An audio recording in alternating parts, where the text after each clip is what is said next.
Hi everyone, I'm going to continue reading Charlotte's Web. She was about the size of a gumdrop. She had 8 legs, and she was waving one of them at Wilbur in friendly greeting. "See me now?" she asked.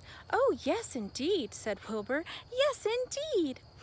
"How are you? Good morning. Salutations. Very pleased to meet you. What is your name, please? May I have your name?" "My name," said the spider, "is Charlotte." "Charlotte what?" asked Wilbur eagerly.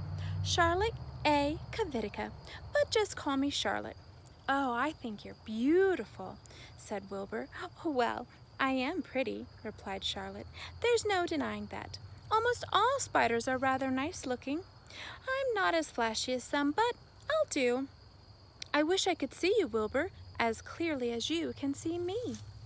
"Why can't you?" asked the pig. "I'm right here." "Yes, but I'm nearsighted," replied Charlotte. "I've always been dreadfully nearsighted. It's good in some ways and not so good in others. Watch me wrap up this fly." And a fly had been crawling around Wilbur's trough, had flown up and blundered into the lower part of Charlotte's web, and was tangled in the sticky threads. The fly was beating its wings furiously, trying to break loose and free itself. "First," said Charlotte, "I dive at him." And she plunged head first toward the fly, as she dropped a tiny silken thread unwound from her rear end. "Next, I wrap him up." And she grabbed the fly.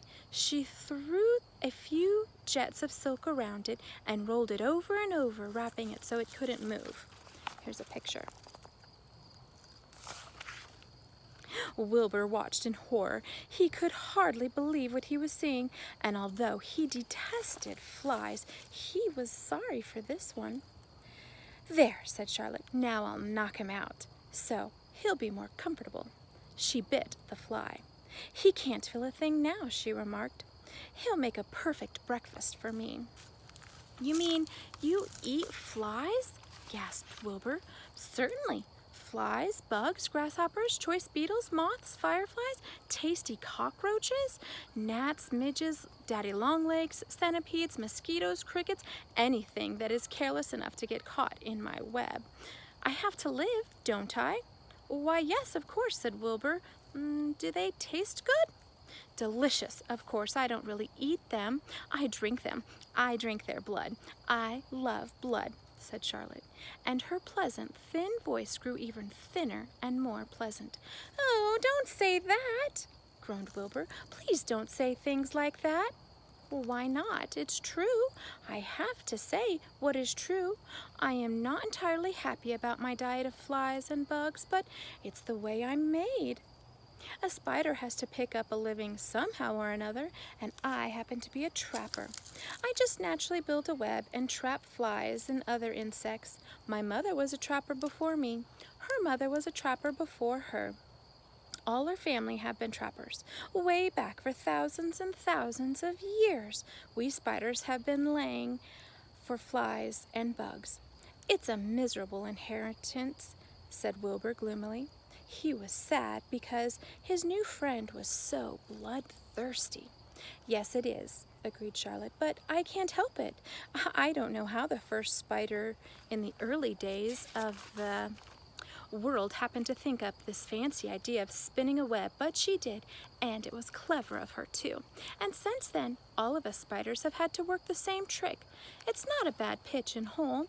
"It's cruel," replied Wilbur, who did not intend to be argued out of his position. "Well, you can't talk," said Charlotte. "You have your meals brought to you in a pail. Nobody feeds me. I have to get my own living. I live by my wits. I have to be sharp, clever, lest I go hungry.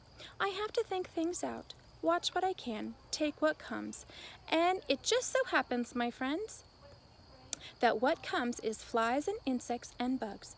And furthermore," said Charlotte, shaking one of her legs, "do you realize that if I didn't catch bugs and eat them, bugs would increase and multiply and get so numerous that they'd destroy the earth and wipe everything out?"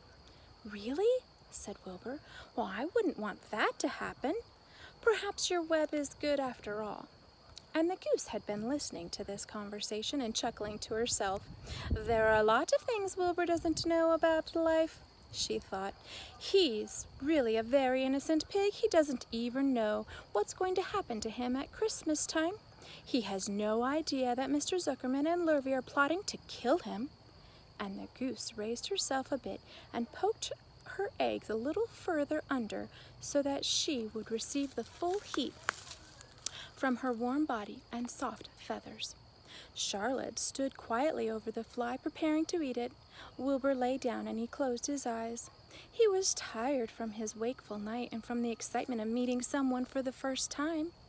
A breeze brought him the smell of clover, the sweet-smelling world beyond his fence. Well, he thought, I got a new friend, all right. What a gamble friendship is. Charlotte is fierce, brutal, scheming, bloodthirsty, everything I don't like. How can I learn to like her even though she is pretty and, of course, clever? Wilbur was merely suffering the doubts and fears that often go with finding a new friend. In good time, he was to discover that he was mistaken about Charlotte. Underneath her rather bold and cruel exterior, she had a kind heart and was to prove loyal and a true friend to the end. Okay, friends, that is the end of chapter 5, and we are going to move on later tomorrow and read chapter 6. But the title of chapter 6 is called Summer Days, and you guys get to say, done, done, done. All right, guys, have a good day. I'll see you later. Bye.